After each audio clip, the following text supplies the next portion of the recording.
Hi guys, this is Vishal. Hope आप सब लोग अच्छे हैं।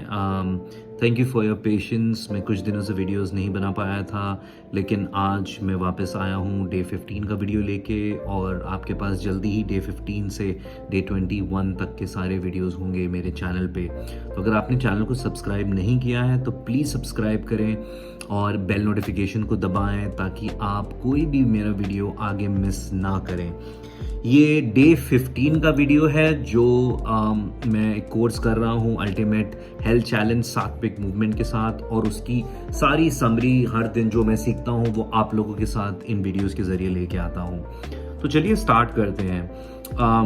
एज वी ऑल नो, हमारी बॉडी इन 4 चीज़ों का पार्ट है, right? The body itself, the heart, the mind, the soul. और हमें कुछ चीज़ों में फोकस करके ये 7 हैबिट्स को हमने डिवाइड किया है इन इस कोर्स में।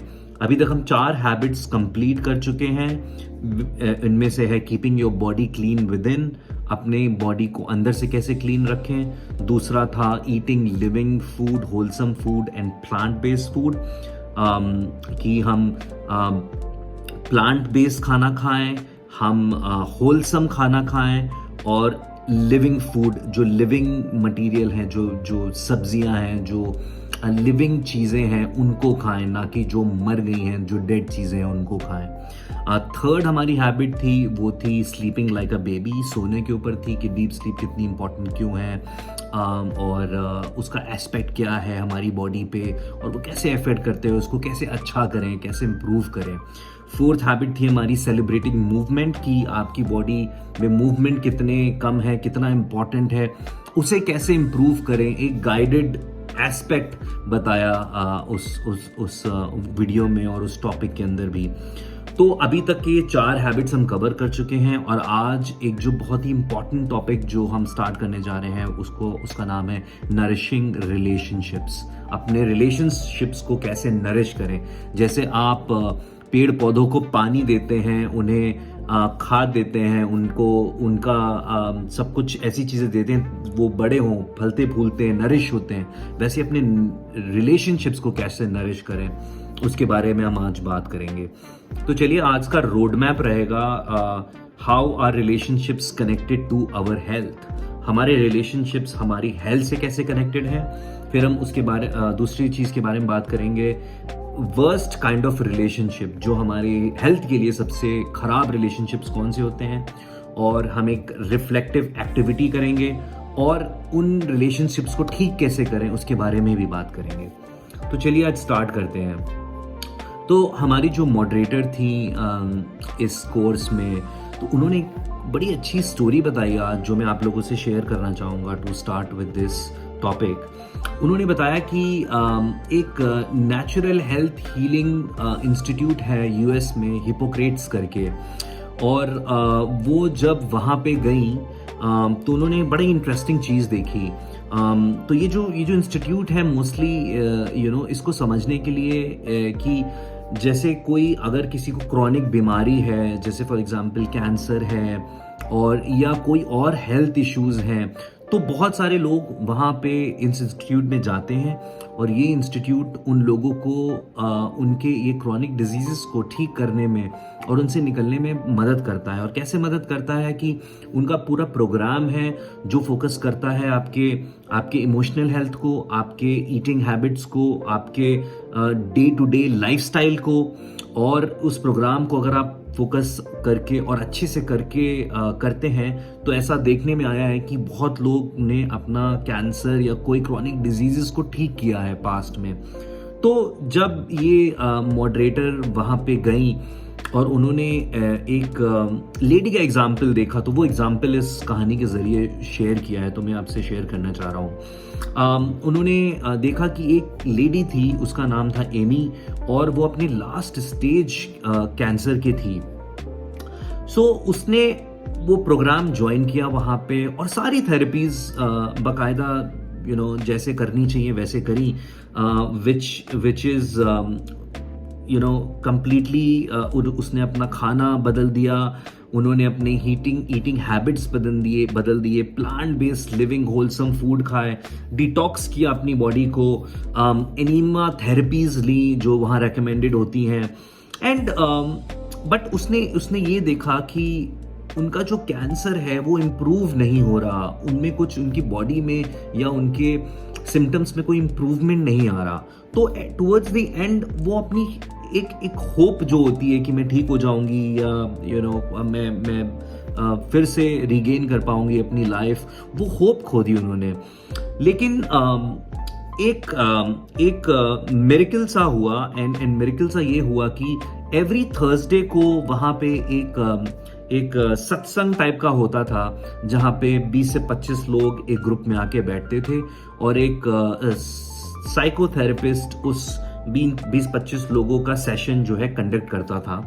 उस सेशन में होता क्या था कि वो कुछ लोगों को जिनको बोलना है, जिनको कुछ शेयर करना है अपने बारे में, अपनी लाइफ के बारे में, अपनी जर्नी के बारे में, अपने एक्सपीरियंस के बारे में, वो उन लोगों से बात करता था और कोशिश करता था कि उनसे उनके एक्सपीरियंसेस को जाने और समझे और उस सत्संग को एक लाइवली एक ऐसा सेशन बनाए जिससे लोग कुछ ना कुछ सीख के जाएं। तो किसी कारणवश उसने उस लेडी को बोलने के लिए मना लिया, या फिर समहाउ वो लेडी का नंबर आया और उसने बोलना चालू किया। तो जब उस लेडी ने बोलना चालू किया तो उसने ये बताया कि उसका कुछ ऐसी बचपन के ट्रॉमास थे जो उसने आज तक किसी से कभी शेयर नहीं करे थे, एंड वो उसने ये बताया कि उसने वो हमेशा अपने मन में दबा के रखे। उसने ये बताया कि हमेशा वो कभी इन चीज़ों को कभी किसी से शेयर नहीं कर पाई। तो ये जो बचपन के ट्रॉमा थे, ये जो कभी वो शेयर नहीं कर पाई थी, वो कभी उनके बारे में बोल नहीं पाई थी, वो उस दिन उस मोमेंट में उसने वो अपने मन से निकाले और सबसे शेयर करे। और जैसे ही उसने शेयर करे, जैसे ही उसने उनके बारे में बात करी, जैसे ही उस मोमेंट के बारे में बात करी, वो क्या सोचती है उस बारे में, वो क्या उसका क्या सोच विचार है उस बारे में, वो बोलती गई और करीब 20 मिनट उस टॉपिक के बारे में बोलती गई और बहुत रोई भी उस दिन उस टॉपिक के बारे में बोलते बोलते। तो जब उसने उस अनरिजॉल्व्ड रिलेशनशिप या उस ट्रॉमा के बारे में बात करी, तो ये देखा गया कि वो बहुत उसके बाद उसने हल्का फील किया। और जो साइकोथेरेपिस्ट था उसने ऐसा उसके साथ बात करके रियलाइज कराया उसको कि उसके चेस्ट से एक बहुत हैवी वेट सा जैसे हटा दिया हो। जी हाँ, तो कुछ दिनों बाद जब ये सेशन होने के बाद कुछ दिन बाद उस लेडी के कैंसर हीलिंग के रिजल्ट्स देखे गए, तो ये देखा गया कि उसके कैंसर हीलिंग प्रोसेस अच्छा हो रहा है, बेटर हो रहा है, और ये बहुत अमेजिंग चीज़ थी।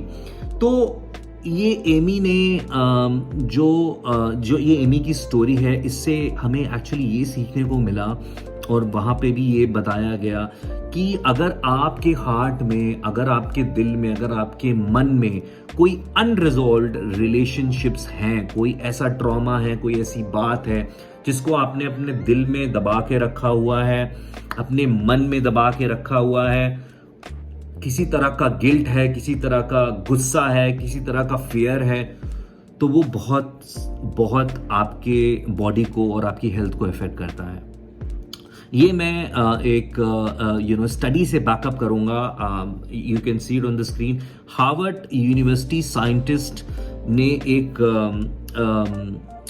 सर्वे किया, एक स्टडी करी। उसमें ये पाया गया कि अगर आप किसी इमोशन को, जिससे आपको गुस्सा आए या आपको दुख हो, अगर आप उसको सोचते हो किसी मोमेंट में, उसके 6 घंटे तक आपकी इम्यूनिटी बहुत लो हो जाती है। और ये हार्वर्ड के यूनिवर्सिटी साइंटिस्ट ने प्रूव किया है, और ये स्टडी है, तो आई एम श्योर कि ये कहीं ना कहीं किसी हद तक सच होता होगा।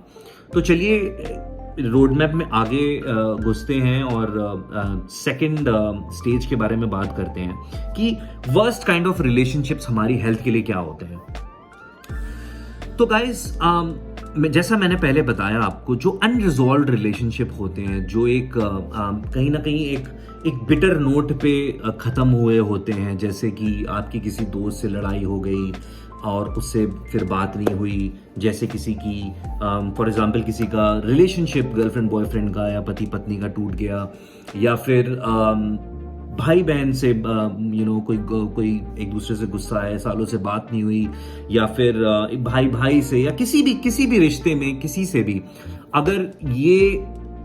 अगर किसी का रिश्ता किसी अनरिजॉल्व्ड, मतलब आपकी बात अगर रिजॉल्व ना हुई हो, अगर उसका कोई कहीं उखड़ी हुई रह गई है और वो बात अगर पिछले 2-4 सालों से, 8 सालों से, 10 सालों से, 25 सालों से, 30 सालों से रिजॉल्व नहीं हुई है, तो उसको कहते हैं अनरिजॉल्व रिलेशनशिप। और ये किसी के साथ भी हो सकती है। जैसा मैंने बोला, ये आपके दिमाग में, आपके दिल में, आपकी आत्मा में ये एक नेगेटिव वाइब छोड़ के रखती है और इसका बहुत इफेक्ट होता है हेल्थ पे। उसी के बारे में हमने इस वीडियो में हमने बात करी है।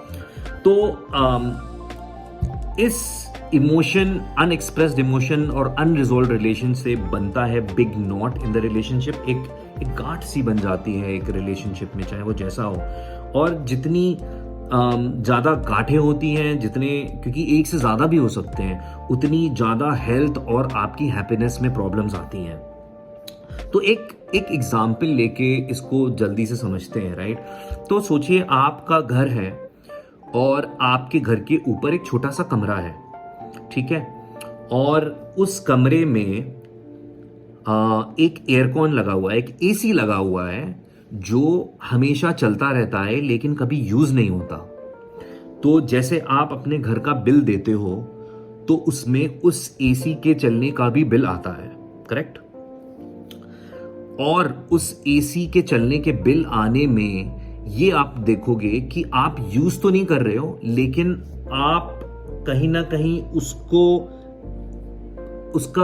उसका बिल भर रहे हो, राइट। तो वैसे ही जैसे अगर आपके दिमाग में कोई चीज, आपका कोई अनरिजॉल्व्ड रिलेशनशिप है, तो आप ये देखोगे कि आप उससे जुड़े नहीं हो, उस रिलेशनशिप से या उस मोमेंट से, लेकिन कहीं ना कहीं वो आपके जहन में हमेशा रहता है। और उसके रहने की वजह से आपकी प्राण शक्ति, आपकी एनर्जी, अगर किसी मोमेंट में अगर आपको वो याद आ गया, किसी मोमेंट में किसी ने कोई बात कर दी, कुछ हमेशा दुख, वो कहीं ना कहीं बना रहता है। और उस दुख में आपकी हेल्थ और आपका सोल इफेक्ट होता रहता है। तो ये है, ये वो रिलेशनशिप है, ये उस एयर कंडीशन की तरह है जो चलता रहता है लेकिन आप उसकी भरपाई करते रहते हो। तो अगर आप उस एयर कंडीशन को बंद नहीं करोगे या उसको रिजॉल्व नहीं करोगे तो आप उसकी भरपाई करते रहोगे, करेक्ट। तो ये वैसे ही है बिल्कुल। तो आई होप ये आप रिलेट कर पाए हो थोड़ा सा। तो now that you have understood कि अनरिजॉल्व रिलेशनशिप क्या होता है, ये किसी से भी हो सकता है, जैसे मैंने कहा, राइट। अपने फ्रेंड से हो सकता है, अपने क्लाइंट से हो सकता है, अपने बॉसेस से हो सकता है, अपने रिलेटिव से हो सकता है, भाई बहनों से हो सकता है, पति पत्नी से हो सकता है, किसी से भी हो सकता है, माँ बाप से हो सकता है, किसी से भी हो सकता है। सो लेट्स सी कि the price that you are paying for it, आपको जैसे मैंने बताया कि इलेक्ट्रिसिटी का बिल आप भर रहे हो, आप प्राइस पैसे से दे रहे हो, बट इधर आप अपनी हेल्थ और प्राण शक्ति से उसकी भरपाई कर रहे हो, तो वो अच्छी बात नहीं है। तो अब हम एक रिफ्लेक्टिव एक्टिविटी करते हैं जो मैंने आपको पहले बताया था रोड मैप में। तो उस रिफ्लेक्टिव एक्टिविटी में मैंने जो सीखा, and it was really powerful, कि आप अपनी आंखें बंद करें 5 मिनट के लिए और कुछ ऐसे रिश्तों के बारे में सोचें या फिर ऐसी सिचुएशंस के बारे में सोचें जो आपके साथ ऐसी सिमिलर सिचुएशंस हुई हैं इन द पास्ट, और वो कितने साल की भी हो सकती हैं, वो पिछले कुछ महीनों की हो सकती हैं, 5 साल, 10 साल, 20 साल, 25 साल। और आप कहीं ना कहीं उन रिश्तों का या उन चीज़ों का दर्द अभी तक अपने साथ लेके चल रहे हैं। चाहे वो ऐसा भी हो सकता है कि कहीं आपने किसी का साथ छोड़ दिया हो, कहीं आपने किसी से लड़ाई हो गई हो, कहीं आपका कहीं किसी ने साथ छोड़ दिया हो, तो उसका दुख या किसी बात का गिल्ट, कुछ भी हो सकता है।